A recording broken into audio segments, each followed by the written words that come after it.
ധാരാണ് ഇവിടെ കുഴിച്ചിട്ട്.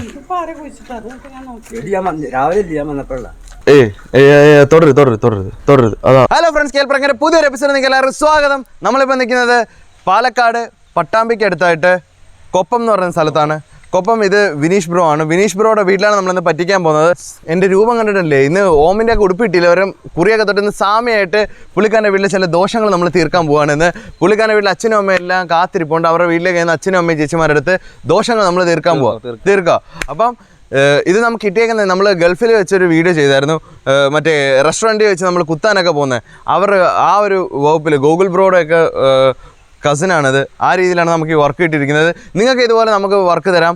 നിങ്ങളുടെ സ്ഥാപനങ്ങളായിക്കോട്ടെ, വീടായിക്കോട്ടെ, ഫ്രണ്ട്സ് ആയിക്കോട്ടെ, ഈ നമ്പറിൽ നിങ്ങൾക്ക് വാട്സപ്പ് ചെയ്യുക, അല്ലെങ്കിൽ നിങ്ങൾക്ക് വിളിച്ച് കോൺടാക്ട് ചെയ്താൽ അത് ഡിസ്ക്രിപ്ഷൻ ബോക്സിലും കമൻറ്റ് ബോക്സിലും കിടപ്പുണ്ട്. അതുപോലെ സബ്സ്ക്രൈബ് ചെയ്യാത്തവരല്ല, സബ്സ്ക്രൈബ് ചെയ്തും ബെൽ ബട്ടണും നമുക്ക് ഷെയർ ചെയ്ത് നമ്മളെ സപ്പോർട്ട് ചെയ്ത് വേണം വീഡിയോ കാണാൻ. അപ്പോൾ കാശ് ഞാൻ കൂടുതലാണെന്ന് പറയുന്നില്ല, നമ്മൾ വീഡിയോയിലേക്ക് ഇറക്കാം. നമസ്കാരം. ഇദ്ദേഹത്തിൻ്റെ മാതാപിതാക്കൾ ആരാണ് ഇവിടെ? അമ്മയാണല്ലേ? ഞാൻ ജോത്സ്യനാണ്, അതുപോലെ പ്രശ്നങ്ങൾ ഒക്കെ പരിഹരിക്കുന്ന ആളാണ്. അപ്പം ഈ ഇടയ്ക്ക് കൊപ്പത്ത് ഒരു പ്രശ്നം ഉണ്ടായപ്പോൾ ഞാൻ വന്നതാണ്. അത് ആ സമയത്താണ് ഞങ്ങൾ തമ്മിൽ വാഹന അപകടം ഉണ്ടായി. ഇദ്ദേഹത്തെ കണ്ടപ്പോഴേ ഒരുപാട് പ്രശ്നങ്ങൾ, കാരണം ഞാൻ ജ്യോതിഷം ഇതിലേക്ക് വന്നത് തന്നെ മറ്റ് പലരും തട്ടിപ്പും കാര്യങ്ങളൊക്കെ കാണുന്നതാണ്. പക്ഷെ നമ്മളങ്ങനല്ല. നമ്മൾ ജന്മന എൻ്റെ അച്ഛൻ്റെ അച്ഛനും മേപ്പാടൻ കുടുംബമാണ് ഞങ്ങൾ. മേപ്പാടന്മാരും ഒരുപാട് പേര് ഞങ്ങളുടെ കുടുംബത്തിലുള്ളത്. അപ്പം ഞങ്ങളിങ്ങനെ തലമുറകളായി ജ്യോതിഷവും എല്ലാം വാസ്തുശാസ്ത്രവും എല്ലാം നോക്കി വരുന്നതാണ്. അപ്പോൾ ഇദ്ദേഹത്തെ കണ്ടപ്പോൾ തന്നെ വലിയ ആപത്തിൽ പെട്ടിരിക്കുന്നതാണെന്ന് എനിക്ക് തോന്നി. അത് നിങ്ങളെ അറിയിക്കണമെന്ന് എനിക്ക് തോന്നി. ഇദ്ദേഹത്തിന് ഒരുപാട് പ്രശ്നങ്ങൾ അനുഭവപ്പെട്ടിട്ടുണ്ടല്ലേ അല്ലേ? എല്ലാവരും കുടുംബത്തിലെല്ലാവരും കേൾക്കാനാണ്. അതെ. ആ സമയത്ത്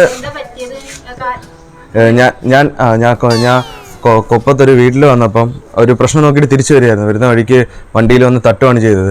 കുഴപ്പമില്ല. അതിൻ്റെ പ്രശ്നമില്ല, അതിപ്പോൾ ഓക്കെയാണ്. അതൊരു 2 സ്റ്റിച്ച് ഉണ്ടായിരുന്നു. ഇപ്പം ഏകദേശം അത് അഴിച്ച് കിട്ടിയേക്കാണ്. ഇന്ന് ആക്സിഡന്റ് ആയതല്ല, ഇത് സംഭവം എന്ന് വെച്ചാൽ ഇതിന് മുന്നേ ആയതാണ്. അതെ. ഇദ്ദേഹത്തിൻ്റെ ഒരു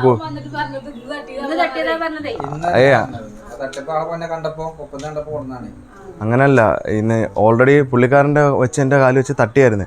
ഇന്ന് എനിക്ക് വേറൊരു ചെറിയൊരു, അതായത് വണ്ടിയിൽ നിന്ന് ഇറങ്ങുന്ന വഴിക്കൊന്ന് വീണ് ഞാൻ കാല് തന്നെ. അതായിരിക്കും ഉദ്ദേശിച്ചത്. അത് ഞാൻ ഇന്ന് വണ്ടിയിൽ നിന്ന് ഇറങ്ങിയപ്പോൾ ഞാൻ അന്നേ പറഞ്ഞത് എനിക്കിന്ന് കുടുംബത്തെ ഒന്ന് കാണണമെന്ന്. എനിക്ക് ഒരു അപകടം ഉണ്ടായതാണ് ഇതിന് മുന്നേ. നമ്മൾ ഒരുപാട് ഭവനങ്ങളിൽ ചെന്ന് നമ്മളിങ്ങനെ ചെയ്യാറുണ്ട്. അവിടുത്തെ പ്രശ്നങ്ങൾ തീർക്കുമ്പോൾ അവിടെ നിന്നുള്ള പല പ്രശ്നങ്ങൾ, വിഘ്നങ്ങൾ നമ്മുടെ ഉള്ളിലേക്ക് കയറും. അങ്ങനെ എനിക്കൊരു ഒരു വീട്ടിലെ ഒരു പ്രശ്നം, ഒരു അച്ഛൻ മരിച്ചു പോയിട്ട് അവിടെ ഒരു പ്രശ്നം നടത്തിയിട്ട് പോയ വഴിക്ക് അപകടം ഉണ്ടായതാണ്. ആ വീട്ടിലെ എല്ലാ വിഘ്നങ്ങളും നമുക്കിട്ട് അത് നമ്മുടെ ഒരു ജീവിതത്തിൽ ഉണ്ടാകുന്നതാണ്. നിങ്ങളുടെ വീട്ടിൽ നിങ്ങൾക്ക് കുടുംബപരമായിട്ട് എന്തെങ്കിലും ശത്രുക്കളോ അങ്ങനെ ആരെങ്കിലും ഉണ്ടോ? അല്പനേരം അവിടെയൊക്കെ നിന്ന് എന്താണെന്നറിയോ, ഞങ്ങൾ ഈ പ്രകൃതിയായിട്ട് ബന്ധപ്പെട്ട് ജീവിക്കുന്നവർ. നമുക്ക് ഇവിടുത്തെ കാറ്റ്, വായു, മലിനീകരണം ഒന്നും മീൻസ് ഒരുപാട് ദോഷങ്ങൾ ഈ വീടിന് വന്ന് കിടപ്പുണ്ട്. പ്രജര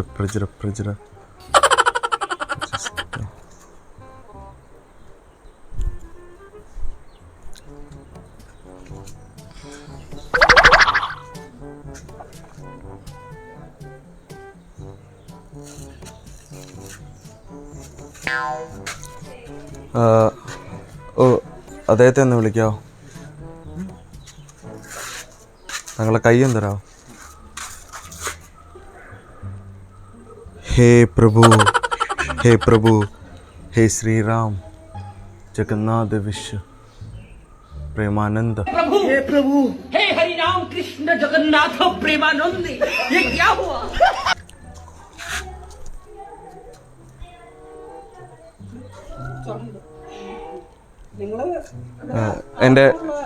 എൻ്റെ കൂടെ ഉള്ളതാണ്, എൻ്റെ അസിസ്റ്റൻ്റാണ്. ഇത് പിതാവാണല്ലേ? നമസ്കാരം. ഞാൻ കുഞ്ഞുങ്ങളെല്ലാം അകത്തേക്കിരുന്നോ? വാതിലടച്ചിട്ടേ കുഞ്ഞുങ്ങളെല്ലാം അകത്തേക്കിരുന്നോ?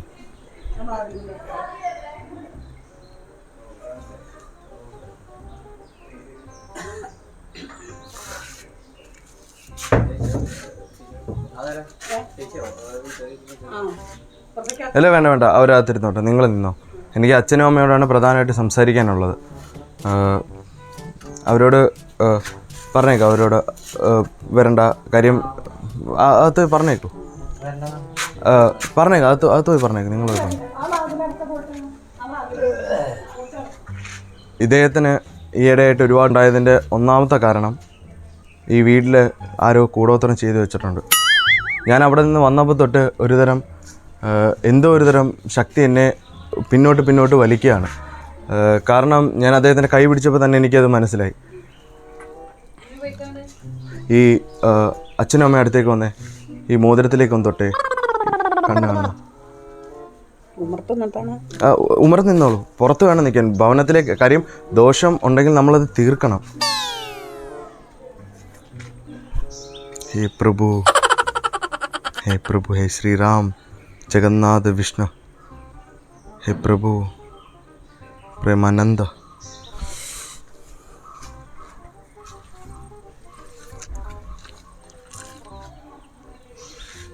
പ്രഭു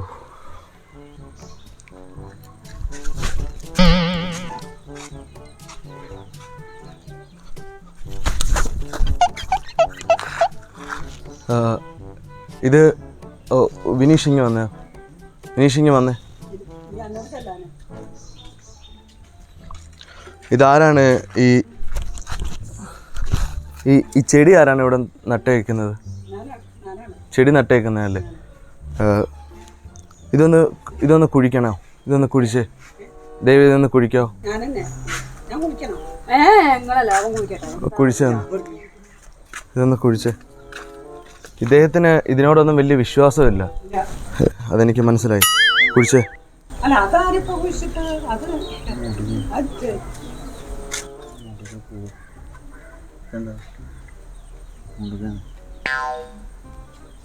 ഇതാരാണ് ഇവിടെ കുഴിച്ചിട്ട്?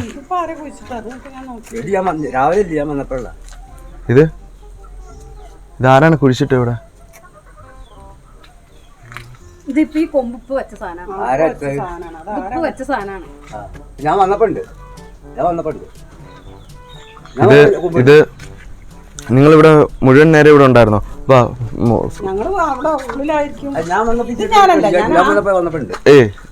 തൊടരുത്. അതാ അവിടെ തന്നെ. ഈ ചെടി വന്നപ്പോണ്ട് ഞാൻ വലിയിട്ട് വന്നില്ലേ? അപ്പൊ ചെടി ഇവിടെ ഉണ്ടല്ലേ? അച്ഛനും അമ്മ ഇങ്ങ വന്നേ. അല്ല ഇതാണെന്ന് എനിക്കറിയില്ല.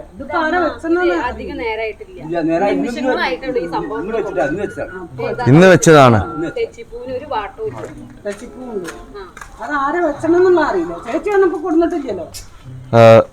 എല്ലാരും ഇങ്ങോട്ട് വന്നു സംസാരിക്കണം. വണ്ടി അങ്ങോട്ട് കൊണ്ടുപോയപ്പോഴും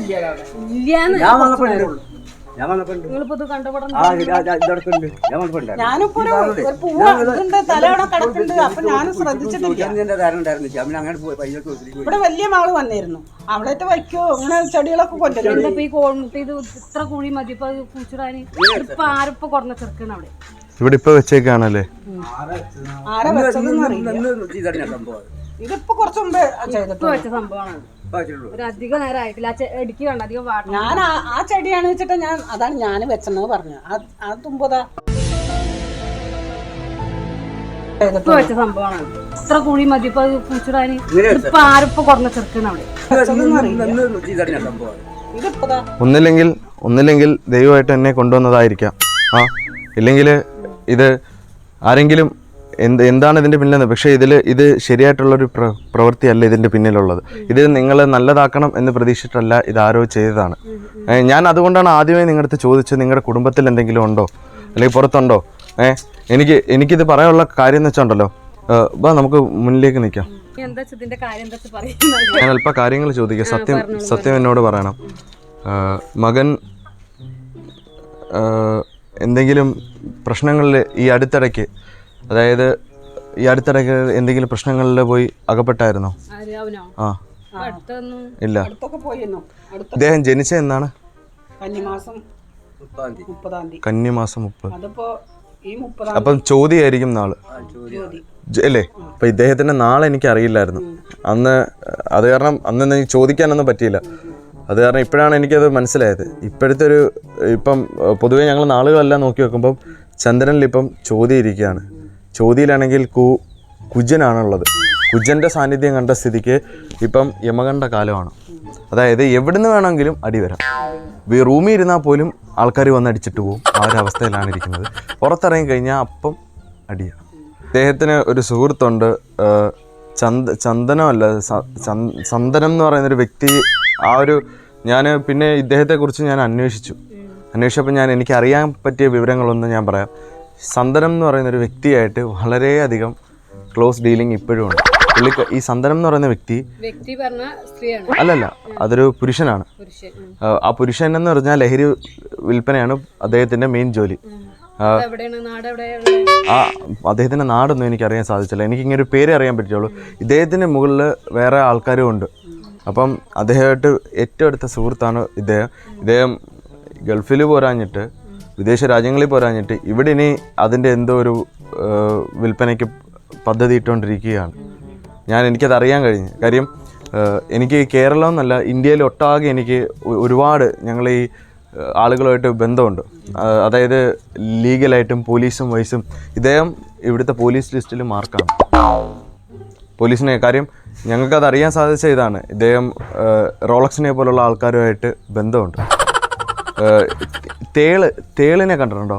അതായത് തേളിൻ്റെ ചിഹ്നമുള്ള എന്തെങ്കിലും ഇദ്ദേഹത്തിൻ്റെ ഇരിക്കുന്നത് ശ്രദ്ധിച്ചിട്ടുണ്ടോ? തേളിൻ്റെ ചിഹ്നമുള്ള എന്ത് കണ്ടാലും അത് ഉറപ്പിച്ചോണം, അത് രാസലഹരിയാണ്. അതായത് MDMA, കൊക്കൈൻ പോലുള്ള സാധനങ്ങളാണ്. അത് വരുന്നത് സന്തനം സപ്ലൈ ചെയ്യുന്ന ബോക്സിൽ നിന്നാണ് സാധനം മിസ്സാവുന്നത്. അതുമാത്രമല്ല, ഇദ്ദേഹം സ്വർണത്തിൻ്റെ കാര്യം പറഞ്ഞല്ലേ, സ്വർണത്തിൻ്റെ ഇപ്പം അധീര പോലുള്ള ആൾക്കാരുമായിട്ട് ഇദ്ദേഹം ക്ലോസ് കോണ്ടാക്റ്റിലിരിക്കുകയാണ്. അധീരയായിട്ട് ചേർന്ന് അതായത് സ്വർണ്ണ കനി നടത്തുന്ന ഒരാളുടെ അടുത്ത് നിന്ന് സ്വർണം തട്ടിക്കാനായിട്ട് പുള്ളിക്കാരൻ ഇറങ്ങിയ സമയത്താണ് പിടിയിലാവുന്നത്. ദയവ് ഇത് ഞാൻ പറയുന്നത് വെച്ചാൽ ഇദ്ദേഹത്തെ പുറത്ത് വിടാതിരിക്കുക.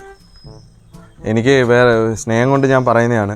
ഒരു പ്രശ്നത്തിൽ ഇനി പോയി കയറി കഴിഞ്ഞാൽ ഇറങ്ങാൻ പറ്റത്തില്ല. കാര്യം പോലീസെല്ലാം മാർക്ക് ലിസ്റ്റായി. പോലീസ് അന്വേഷിച്ച് നടക്കുകയാണ് ഇദ്ദേഹത്തെ. നിരന്തരമായ ഒരു കുടുംബം ഇദ്ദേഹത്തിൻ്റെ പിന്നിലുണ്ടെന്ന് എനിക്ക് മനസ്സിലായി. ആ ഒരു കുടുംബം കണ്ണീരിലാവാതിരിക്കാനാണ് ഞാൻ ഇവിടേക്ക് എത്തിയത്. പുള്ളിക്കാരനിപ്പോൾ മാറണമെന്ന് ആഗ്രഹമുണ്ട്. അത് നമ്മളിപ്പം സപ്പോർട്ട് ചെയ്യണം. മാറാനോന്ന് ആഗ്രഹിക്കുന്ന ഒരാൾക്ക് പെട്ടെന്ന് മാറി വരാൻ പറ്റുന്ന സാധനമല്ല ഇതൊന്നും. നമ്മളാലാവുന്ന വിധം പുള്ളിക്കാരനെ ബാക്കിൽ നിന്ന് തള്ളണം. എന്ന് വെച്ചാൽ തള്ളി പുള്ളിക്കാരനെ മറിച്ചപ്പുറത്തിടണം. ഇതെന്നൊക്കെ പറഞ്ഞാൽ ഒരുമാതിരി ഈ ഇത്തള് പോലെ പിടിച്ചു കഴിഞ്ഞാൽ പിടിച്ചതാണ്. അത് കാരണം ഇപ്പോൾ പുള്ളിക്കാരൻ മെയിൻലി ഇപ്പം വേറൊരു പ്രശ്നം എന്ന് പറയുന്നത് എന്തറിയോ, ലിയോയെ പോലുള്ള ആൾക്കാരൊക്കെ ഇതിനകത്ത് ഇടപെട്ട് കഴിയുമ്പം കഥകൾ മാറും, കേസ് മാറും. ഇല്ല,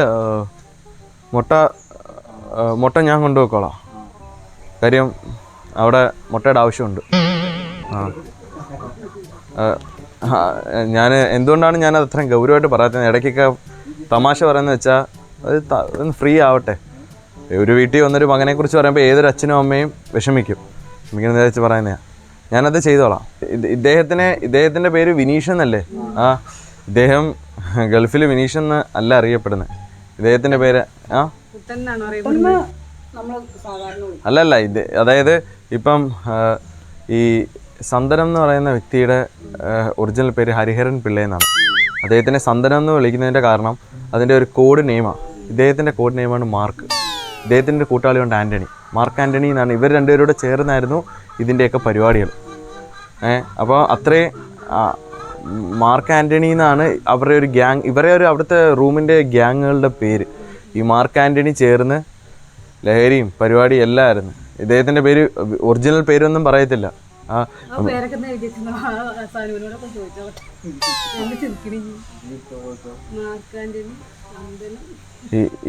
അത് മാത്രമല്ല, ഈ റോളക്സ് എന്ന് പറയുന്നവരുടെയൊക്കെ ഒറിജിനൽ പേര് വിനു, പിന്നെ കുട്ടൻ എന്നൊക്കെയാണ്.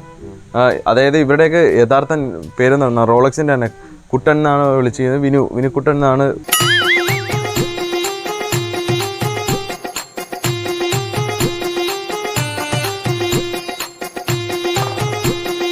പറഞ്ഞിരുന്നത്. അദ്ദേഹം റോളക്സ് എന്ന പേര് മാറ്റാൻ കാരണം ഇത് കിട്ടാതിരിക്കാൻ പോലീസിൻ്റെ ഇതിൻ്റെ റിയൽ ആയിട്ട് അങ്ങനെ കിട്ടാതിരിക്കാൻ ഇതാണ് മാർക്കും ആൻ്റണിയും കൂടെ ചേർന്ന് മാർക്ക് ആൻ്റണിയുടെ പരിപാടികളാണ്. അതുമാത്രമല്ല ഇദ്ദേഹം അതേപോലെ ഒരു ദിവസം ലഹരി ഉപയോഗിച്ചിട്ട് ആൻ്റണിയെ കൊണ്ട് വലിയൊരു ചതിപ്പെടുത്തിയിട്ട് വന്നേ. ആൻ്റണി ജീവനോടുണ്ടോ ചോദിച്ചാൽ ആൻ്റണി ജീവനോടുണ്ടോയെന്ന് പോലും ആൻ്റണി ജീവനോടുണ്ടോ ഉണ്ട്. അദ്ദേഹത്തിനെ ഇതൊക്കെ ഞാൻ ഓരോ കാര്യങ്ങൾ ചോദിച്ച്, അതായത് ഇദ്ദേഹത്തിനോടല്ല, ഇദ്ദേഹത്തിൻ്റെ ചുറ്റുപാടുകളിൽ നിന്നും പലരിൽ നിന്നും ചോദിച്ച് മനസ്സിലാക്കി. ആൻ്റണി എന്ന് പറയുന്ന പുള്ളിക്കാരന് ഒരു ഗ്യാങ്ങിൽ കൊണ്ടിട്ട് 4-5 വെടി ആ ഒരു അവസ്ഥയിലുണ്ടായിരുന്നു. അവിടുന്ന് രക്ഷപ്പെട്ട് വന്നതാണ്. അതല്ലേ സത്യം പറഞ്ഞാൽ ഇത് ഞാൻ തന്നെ ചോദിച്ചു, എത്ര പേര് താങ്കളുടെ പുറകെ വരുന്നത്? സന്തൻ ടീമും ഒരു സൈഡ്, ദില്ലിയും ടീമും അടുത്ത സൈഡ്, ലിയോ അടുത്ത സൈഡ്, അത് കഴിഞ്ഞിട്ട് അടുത്ത വരാൻ പോകുന്നത് ആൻ്റണിയും ടീമും. ഇതെല്ലാം കഴിഞ്ഞിട്ട് ഒരു പെൺകുട്ടി വരുന്നുണ്ട്. അതുകൊണ്ട് അമ്മ ഇത്ര നേരം ഞാൻ പറഞ്ഞത് കേട്ടതിന് നന്ദി. എനിക്ക് ഇങ്ങനൊരു കാര്യം എനിക്ക് നിങ്ങളോട് അറിയിക്കണമെന്നുണ്ടായിരുന്നതുകൊണ്ടാണ് ഞാനിവിടെ എത്തിയത്. സത്യം പറഞ്ഞാൽ അച്ഛാ, ഞാനൊരു കാര്യം പറയാം. പൂജകളും വഴിപാടുകളും നല്ലതാണ്, ഈശ്വരനെ പ്രാർത്ഥിക്കുകയും ചെയ്തു. പക്ഷേ നമ്മളൊരു വ്യക്തിക്ക് കുറച്ച് സപ്പോർട്ട് സഹായം കൊടുത്താലേ അയാൾക്ക് അതിൽ നിന്ന് പിന്തിരിയാൻ പറ്റൂ. നമ്മൾ എന്താന്ന് വെച്ചാൽ സ്നേഹത്തോടെ വിളിച്ചിരുത്തി കാര്യങ്ങൾ പറയാം. ഇപ്പം അമ്മയുടെ സ്നേഹമാണ് ലോകത്തെ ഏറ്റവും വലിയ സ്നേഹം. അതിനെ മറികടക്കാൻ ആർക്കും പറ്റത്തില്ല. അമ്മയുടെ സ്നേഹവും അച്ഛൻ്റെ തണലും എന്ന് പറയുന്നത് അതിന് വേറൊന്നുമില്ല. ഭക്ഷണം കഴിക്കുമ്പോൾ അമ്മ ഒന്ന് വാരിയൊക്കെ കൊടുക്കണം. വാരി കൊടുത്തിട്ട് പറയണം, മോനെ നീ എന്തിനിത് ചെയ്യുന്നത്? കഴിക്കത്തില്ലേ?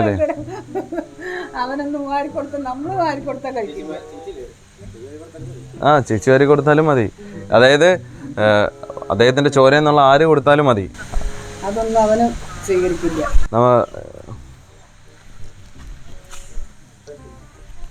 ഇത് ഒരു ഗ്ലാസ്സിൽ ഒന്ന് പൊട്ടിച്ച് ഒഴിക്കാം. ഓ, ഗ്ലാസ്സിൽ ചെറിയ പാത്രത്തിലാണ് മതി, ഒന്ന് പൊട്ടിച്ച് ഒഴിക്കാം. ഇല്ല, നിങ്ങളാരും പോരുത്. ഇതിന്റെ ആള് തന്നെ പോയി എടുത്തിട്ട് വന്നോളൂ. കാര്യം അച്ഛനും അമ്മ ഇത്രയും കാലം ഓടിയില്ലേ, ഇദ്ദേഹം ഓടട്ടെ. ഒരു സ്പൂൺ എടുത്തുണ്ടോന്നോ? താറാമുട്ടയാന്ന് തോന്നുന്നല്ലേ? താറാമുട്ടയാന്ന് തോന്നുന്നു.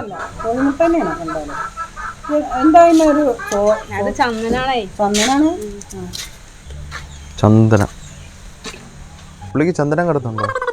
ഇല്ലല്ലേ? അത് ഭസ്മല്ലേ? ആ, ഓ, ചന്ദനം കിട്ടല്ലേ?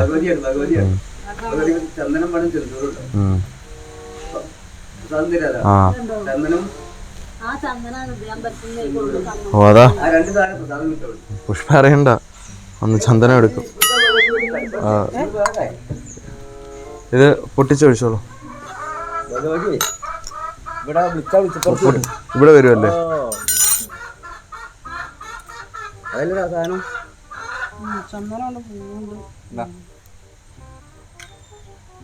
ഇതുണ്ടോ?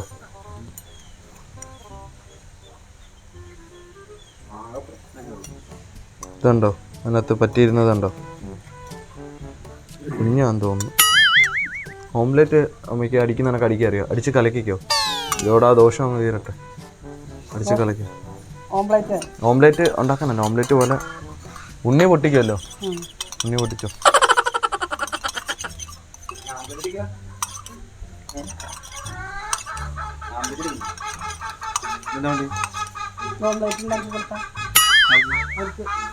ഓ, അതിനകത്ത് ഉപ്പിടണം കേട്ടോ. ഓ, A few minutes later.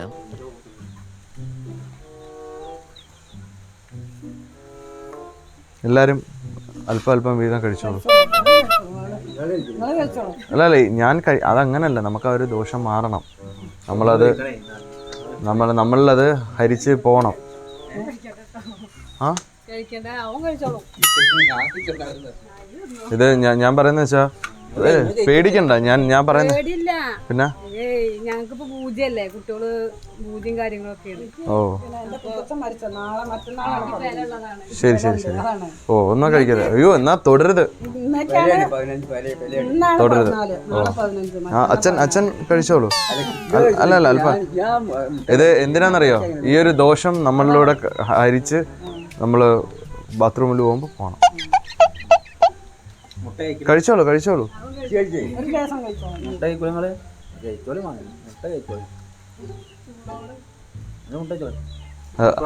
അങ്ങനല്ല, അമ്മയും അച്ഛനും ഇത് വായിലേക്ക് കൊടുക്കുക, അങ്ങനെയാണ് ചെയ്യേണ്ടത്. അച്ഛൻ ചേച്ചി അല്പം കൊടുക്കുക, അച്ഛൻ അല്പം കൊടുക്കുക.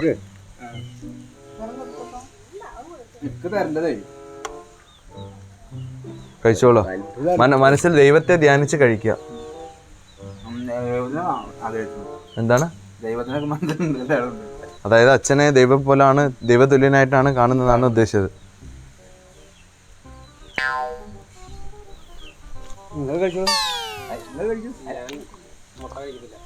അതെ, അദ്ദേഹം വെജിറ്റേറിയൻ ആണ്. കുറച്ച് ഉള്ളി മുളക് ഇട്ടായിരുന്നെങ്കിൽ സെറ്റായിരുന്നല്ലേ. തട്ടയുടെ ഇട്ടാലും രക്ഷപ്പെടാം, നല്ല രുചിയുണ്ട്. പേരെന്തായിരുന്നു? ബിന്ദു. അമ്മയുടെ? പത്മിനി. അച്ഛൻ്റെ? കുഞ്ചു. ആ, പഞ്ചാര വിറ്റ് നടന്ന കുഞ്ചു ആണല്ലേ. ഓ ഇതാണ് ഞാൻ അന്ന് ഞാൻ അവിടെ നിന്നപ്പം ആശുപത്രി നിൽക്കുക, ഞാൻ വേദന കൊണ്ട് നിൽക്കുക, ലഹരി പുറത്തേക്കല്ലേ. അപ്പം ഡോക്ടറിനെ കണ്ടിട്ട് അറിയാം, ഡോക്ടറിനെ കുഞ്ചു ആയിരുന്നറിയാം. അപ്പോൾ ഡോക്ടറിനോട് ചോദിക്കുക, ഞാൻ തന്നെ ഞെട്ടിപ്പോയി. അപ്പോഴാണ് എനിക്ക് മനസ്സിലാവുന്നത്, കുഞ്ചു അറിയോ? കുഞ്ചു എൻ്റെ അച്ഛനാ. പഞ്ചാര വിറ്റ് നടന്ന കുഞ്ചു, പഞ്ചാര കുഞ്ചു വന്ന് പീരി വന്നു. എന്നിട്ട് ആദ്യം ഇങ്ങനെ പാടി, കുറച്ച് കഴിഞ്ഞിട്ട് എന്താ പാടിയെന്നറിയോ? ഞാനങ്ങ് ഞെട്ടിപ്പോയി. കഞ്ചാവ് വിറ്റ് നടന്നു കുഞ്ചു, കഞ്ചാവ് കുഞ്ചു എന്ന് പേര് വന്നു, ഇങ്ങനെയാണ് പാടി. ഞാനങ്ങ് ഞെട്ടിപ്പോയി. അപ്പോൾ എനിക്കറിയത്തില്ലല്ലോ ഇത് അച്ഛൻ്റെ പേര് കുഞ്ചു എന്നായിരുന്നല്ലേ അല്ലേ. ഓ, വളരെ ഞാൻ ആദ്യമായിട്ടാണ് ഇങ്ങനൊരു പേര് കേൾക്കുന്നത്. എനിക്ക് ഒരുപാട് സന്തോഷമായി കേട്ടോ, എനിക്കിഷ്ടപ്പെട്ടു. നല്ല ഒരിതാണ്. ദയവേദി ഇനിയും മെയിലി അങ്ങനെ പറയരുത്, മനസ്സിലായോ? അദ്ദേഹം എന്നെ വിളിച്ചിട്ട് പറഞ്ഞു, വീട്ടുകാർക്ക് എന്നോട് ഭയങ്കര സംശയമാണ്, വീട്ടുകാർക്ക് എന്നെ വിശ്വാസമില്ല, വീട്ടുകാർക്ക് എന്നോട് ഒരു ഇതുമില്ല. അപ്പം ചേട്ടൻ വന്ന് ഒന്ന് പ്രാങ്ക് ചെയ്യണം എന്ന് പറഞ്ഞു, പ്രാങ്ക് ചെയ്ത് അവരൊന്ന് വിശ്വസിപ്പിക്കണം എന്ന് പറഞ്ഞു. ഈ പ്രാങ്ക് എന്ന് പറഞ്ഞാൽ നമ്മൾ പണ്ട് സൂര്യ ടി വിയിലെ തരികിട പരിപാടി കണ്ടിട്ടുണ്ടോ? തരികിട പരിപാടി ഉണ്ടോ? അങ്ങനെ ഒരു പ്രോഗ്രാമായിരുന്നു ഇത്. അപ്പോൾ ഇദ്ദേഹം വിളിച്ചിട്ട് പറഞ്ഞ് അച്ഛനെയും അമ്മയും വന്നൊന്ന് പറ്റിക്കണം, നിങ്ങളിങ്ങനെ ഒന്ന് ഇതൊക്കെ ചെയ്ത് ഇങ്ങനെ ചെയ്യണമെന്ന് പറഞ്ഞു. മനസ്സിലായി ചേച്ചി?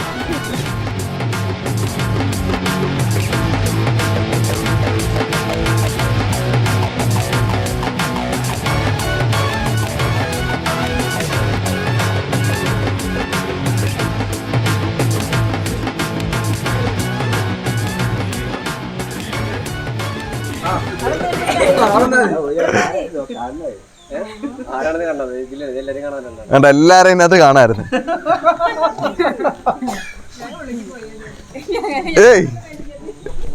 എങ്ങനെയുണ്ട്? അപ്പൊ മച്ചാമാരെ, നമ്മളിന്ന് പാലക്കാട്, ഇതേതാ സ്ഥലം? കൊപ്പം വിളയൂര്. ഞങ്ങൾ ഷൊർണൂരാണ് വന്ന് ഇറങ്ങിയത്, അവിടുന്ന് കൊപ്പം വിളയിൽ വന്നിരിക്കുകയാണ്. നമ്മളിന്ന് ഇത് ഓൾറെഡി നമുക്കിത് പ്രാങ്ക് സെറ്റ് ചെയ്ത് തന്ന് നമ്മളിതൊക്കെ ഒരു മാസമായിട്ട് നമ്മൾ പെൻഡിങ്ങിൽ വെച്ച് ചെയ്തൊരു വർക്കാണ്. ഇന്ന് സത്യം പറഞ്ഞാൽ ഇവരെ ഇത്രയും പേര് ചെയ്യണമെന്ന് എനിക്കുണ്ടായിരുന്നു. പക്ഷേ ഇതിനകത്ത് ഒരാൾക്ക് നമ്മളെ അറിയാഞ്ഞത് കാരണം അവർക്ക് അറിയാതെ പറ്റിപ്പോയൊരു മിസ്റ്റേക്കാണ്. പ്രാങ്കാന്ന് ആദ്യം പറഞ്ഞത്. അത് കുഴപ്പമില്ല കേട്ടോ, അത് കുഴപ്പമില്ല. കാര്യം അറിയാതെ പറ്റിപ്പോയൊരു മിസ്റ്റേക്ക്, അറിഞ്ഞുകൊണ്ട് ചെയ്തതല്ല. അപ്പം അത് കാരണം ഈ 2-3 പേര് ഇതിൽ നിന്ന് സ്കിപ്പായിപ്പോയി. സാരമില്ല, നമ്മുടെ അച്ഛനെയും അമ്മയും നമുക്ക് പറ്റിക്കാൻ പറ്റി. അമ്മയുടെ പേരെന്തായിരുന്നു? പത്മിനി അമ്മയും കുഞ്ചു അച്ഛനും. പത്മിനി അമ്മയും കുഞ്ചു അച്ഛനെ നമ്മളെ നല്ല രീതിയിൽ പറ്റിച്ചിരിക്കുകയാണ്. അതുപോലെ ചേച്ചിയുടെ പേരെന്തായിരുന്നു? ബിന്ദു ചേച്ചി. ബിന്ദു ചേച്ചി നല്ലപോലെ നമ്മളെ പറ്റിച്ച്. അമ്മയ്ക്ക് എന്തോ തോന്നി? ഒന്നും തോന്നിയില്ല. അച്ഛൻ എന്തോ തോന്നി? ഒന്നും തോന്നിയില്ല. ആ, ചേച്ചിക്ക് എന്തോ തോന്നി? മനസ്സിലായി. അതെ, അവസാനം എല്ലാവരും ഇതാ പറയാറുള്ളത്, എനിക്ക് മനസ്സിലായി. അപ്പൊ നിങ്ങൾക്ക് ഇതുപോലെ നിങ്ങളുടെ സ്ഥാപനങ്ങളിലായിക്കോട്ടെ, നിങ്ങളുടെ വീടുകളിലായിക്കോട്ടെ, നിങ്ങളുടെ സുഹൃത്തുക്കളെ ആയിക്കോട്ടെ, ആരായിക്കോട്ടെ നമുക്ക് പറ്റിക്കാം. നിങ്ങൾ ഈ നമ്പറിൽ കോൺടാക്ട് ചെയ്യുക. ഈ നമ്പറിൽ കോൺടാക്ട് ചെയ്യുമ്പോൾ ഞങ്ങൾ ജസ്റ്റ് വാട്സപ്പിൽ മെസ്സേജ് അയക്കുകയോ അല്ലെങ്കിൽ വിളിക്കുകയോ ചെയ്താൽ മതി. ഞങ്ങളുടെ മെയിൻലി ഞാനായിരിക്കും ഇതിൽ അറ്റൻഡ് ചെയ്യുന്നത്. ഞങ്ങൾ ഇതിനൊരു ഏജൻസി അപ്പോയിൻമെൻറ്റ് ചെയ്തിട്ടുണ്ട്. ആ ഏജൻസിയിലുള്ളവരായിരിക്കും കോൾ എടുക്കുന്നത്. അവർ ഞങ്ങൾക്ക് ഫോർവേഡ് ചെയ്ത് തരും.